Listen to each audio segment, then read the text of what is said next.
ወጣው አሁን ማታ ማታ ቀስ ብሎ ከአምሰለት ሙጬ ጋር ልጆቹን ይዞ ሲያዝናና እኔ በአይኔ በብርሃኑ አይቼዋለሁ። ስለዚህ ስለ የትኛው ከተማ እንደዘፈነ ስለ የትኛው አገር እንደዘፈነ ማወቅ ቢከብደኝም የትኛው አገር ናት ይሄንን የምትመስለው ብዬ ካየው ግን የአማቾቹ አገር ነው። እየሞተችም ያለችው እሷ ነች። እንኳን ኢትዮጵያኖች ከመሃል ሊሰደዱ የአማቾቹ ዜጎች 1 ሚሊዮን አዲስ አበባ ውስጥ ይኖራሉ። 1 ሚሊዮን እንኳን ኢትዮጵያን ልንገፋ እንኳን ኢትዮጵያኖች ሊገፉና ዳር ሊወጡ በሱ መገለጫ አዲስ አበባ ፒያሳ ከሳንቺስ በፈረሰ ቦታ ኦሮሞ ሰፍሮ ኦሮሞ ኖሮ ሌላው ብሔር ቢሰደድ ኖሮ የቴዲ ዘፈን ሴንስ አረጋይ ነበር። አንድ ምሳሌ አዲስ አበባ መጣከውነ ቴዲ ኡራኤል ፍለፊት አሁን እነ የአትሌቶች መንደር የተሰራ ቦታ በኢንቨስትመንት የወሰደው ሻቃ ሞል ይባላል። ኦሮሞ ነው፣ ትልቅ ባለ ሀብት ነው። ትልቅ ሞል ዲዛይን ሰርቶ ከጨረሰ በኋላ ወድ በቃ ይሄ ቦታ አይሆንም ለዚህ ጉዳይ ነው የምንፈልገው ብሎ የኦሮሞ ልጅ ነው ያን ቦታ የለቀቀው እያለቀሰ እንባ ያነባ እስካሁን ለኢንቨስትመንት እንኳን የከፈለውን ቦታ ደና ቦታ ስላልሰጡኝ አልቀበልም ነው ያለው። ቆይ እዛ ጋር አንድ ጥያቄ ላንሳልህ። ቆይ እሺ፣ ቴዲ አፍሮ በግጥሙ ኦሮሞ የሚል ቃል አልተጠቀመም። አንተ ከየት አመጣህ ነው ለኦሮሞ ነው ኦሮሞ ነው የገባው የሚል ትንታኔ ሲያስገባ ነበር። ቀድም አንድ ወዳጅ አንተ ላይ ቀርቦ ምን አለ? አማራው ነው የተፈናቀለ አለክ። የት ነው አማራ አንድ ቦታ አዲስ አበባ ተሰፍሮ ያየው? የት ጋር ነው አንድ አማራ ብቻ በአንድ አካባቢ የተቀመጠበት አዲስ አበባ ያለው? አንድ ቤት ኦሮሞ ካገኘ አንድ ቤት ጉራጌ፣ አንድ ቤት ትግሬ፣ አንድ ቤት አማራ፣ አንድ ቤት ብሔር ብሔረሰቦች ነው የተፈናቀሉበት ቦታ ያሉት። አሁንም ሄደ እነሱ ያረፉበት የሄደ የገቡበት ኮንዶሚኒየም ብታቸው አማራ የለበትም። እንደ አንድ ኢትዮጵያዊ አንድ አማራ እዛ ቤት ውስጥ ሊኖር ይችላል።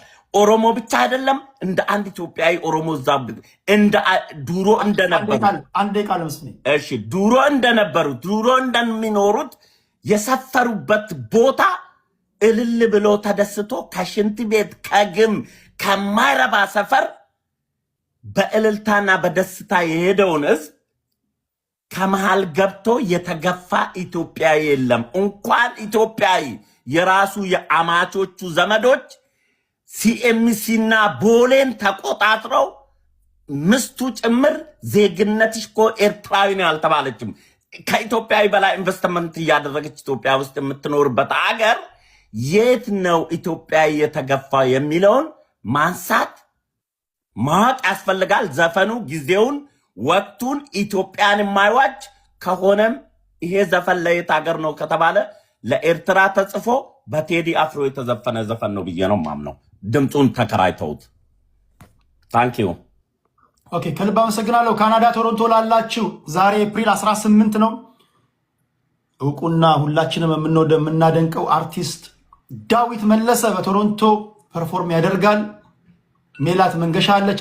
ሰላም፣ ሁላችሁንም ሰላም ብያለሁ። ስለ ቱሪዝም ስታወሩ ስለሰማው ነው የገባሁትና እንደው አንዳንድ ጊዜ እውነትና ሀቅን ብንናገር ጥሩ ነው።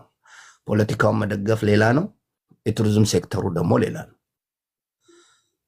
በቀላሉ ዘዴ የኢትዮጵያ ቱሪስት ሲቹዌሽኗ ከ2022 ቀላሉ ነው። በቃ ከ2022 ጀምሮ እስከ 2026 የሚያሳየው ዳታ ምንድን ነው ብላችሁ ዩኔስኮን ገብታችሁ ጎብኘት ማድረግ። እነ ትሪፕ አድቫይዘር ምንድን ነው የሚጽፉት? እያንዳንዱ ቴዲ አንተ የምትኖርበት ሀገር ካናዳ አሁን ያለውን የጻፈውን 2026 የጻፉትን ብታየው ግልጽ ነገር ነው የጻፉት። ምንድን ነው አንሴፍ ካንትሪ ነው የሚባሉት። ለምሳሌ መረጃውን ካወጡ አገሮች ዩኬ፣ ዩኤስ፣ ካናዳ፣ አውስትራሊያ፣ ጀርመን፣ ኒዘርላንድ። ምክንያቱ አንሴፍ የሆኑባቸው ምክንያቶች ምንድን ነው? አርሚ ኮንፍሊክት አለ ይላል፣ ቴሮሪዝም ሪስክ አለ ይላል፣ ኪድናፕ አለ ይላል። እነዚህ ሄልዝ ራሱ ሄልዝ ሪስኮች እንኳን የሚባሉ ቦታ ብሎ ብዙዎቹን አስቀምጦታል። ግን አገሪቷ በቱሪስት ተጨናነቀች ስትሉ እኔ ቴዲ የዛሬ 3 ዓመት ስሰራ የነበረውና ወደ ሌላ ኢስት አፍሪካ ውስጥ የገባንበት ምክንያት አገራችን ላይ ቶታሊ የት ነው የሚጎበኘው? ሲጎበኝ አንድ ትልቁ ወደ ትግራይ ውስጥ ብትሄዱ ገራአልታ የሚባል አካባቢ ላይ ትላልቅ ገዳሞች አሉ። ሃይ ማውንቴን ትሬኪንግ የምታደርግባቸው። አክሱም አለ፣ ጎንደር አለ፣ ሐይቅ እስጢፋኖስ አለ።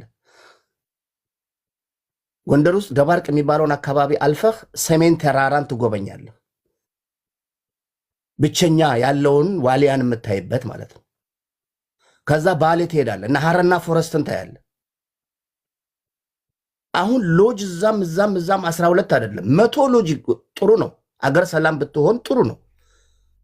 የቱሪስት መስህቡን ነው የምትስበው። ግን የሌለ ነገር አምጥታችሁ ስታወሩ እነ ላሊበላ ዛሬ ማን ነው እየጎበኛቸው ያለው? አንዳንድ ጊዜ እውነቱን መነጋገር ጥሩ ነው። ፖለቲካው እዛው ፖለቲካችሁን እዛው እንትን በሉት። ግን ቱሪዝሙን ለፖለቲካ መጠቀሚያ አድርጋችሁ የማይሆን ነገር ስታወሩ ኦልሞስት በዚህ ስራ ላይ 20 ዓመታችን በዜሮ ተደምሮ ተባስቶ 0 በ0 ሆኗል። ዓለም ላይ እያንዳንዱ ሪስክ የሆኑትን ቦታዎች የሚያወጣው ትክክል አይደለም፣ እዚህ ቦታ ላይ እንዳትሄዱ፣ አይመለከተንም፣ እንዲህ ነው እያለ የሚያወጣው ዩኔስኮ ነው። ምንድነው ማድረግ ያለብን ነው? ምንድነው መሆን ያለበት ነው? ያንን ነገር ለማስተካከል ስሩ እንጂ እንደው ተነስታችሁ ዝም ብላችሁ እንዲተጎበኘ እንደዚህ ተሰራ ምናምን ብላችሁ የሌለም ሰው ለምን ዛሬ ማንበብና መጻፍ የሚቻልበት አገር ሰው እያንዳንዱን ነገር ጎርጉሮ የሚያውቅበት አገር ላይ የማይሆን ነገር ስታወሩ ትክክል አይደለም። አገራችንን እንወዳለን። የስ ኦፍ ኮርስ ከሷ ውጭ ማንም የለንም። የትም ብንኖር ምንም ከኢትዮጵያ ውጭ ሌላ ምንም አገር የለንም። ግን በመሳሳብ ሳይሆን በመዋሸት ሳይሆን የሌለ ነገር በመለጠፍ ሳይሆን እውነታውን ይዘን እንዴት ነው መልሰን በፊት የነበረንን የቱሪስት መስህብ መልሰን እንደገና አገራችንን ወደ ቱሪዝም ሴክተር ውስጥ አንደኛ የምናረጋት ጥሩ ነው። እኔ አንድ ልጅ ሲናገር ሰምቼ ከአፍሪካ ውስጥ አንደኛ ሆነናል ስትሉ በጣም ታስቁኛላችሁ። ከየትኛው አፍሪካ? ኬንያን ይዋት፣ ኡጋንዳን ይዋት፣ ታንዛኒያን ይዋት፣ ሞሪሸስን ይው፣ ሲሸልስን ይው። ዳታችን እንኳን አይገናኝም። ከግብፅ አንደኛ ሆነናል ምናምን ብላችሁ ስታወሩ በጣም ያሳፍራል። ይህን ያህል ጭፍን ያለ ውሸት አታውሩ። ለምን? አገራችን እንወዳለን። ያለነው ሙያችን ነው። በሙያችን ነው እየሰራን ያለነው። እማይሆን እንደው በሙያችሁ ብታወሩ መክሊቴ ምንድናችሁ ብላችሁ በመክሊታችሁ ብታወሩ ጥሩ ነው እንጂ ኢትዮጵያ በጣም የቱሪስት ሀገር ሆናለች ስትሉ ያሳፍራል። የሚያሳፍር ነገር ለዚህ ህዝብ ውሸት አትስጡት ለማለት ነው። ቴዲ እኔ ሌላ ውስጥ አይመለከተኝም። ይችን ለመናገር ነው።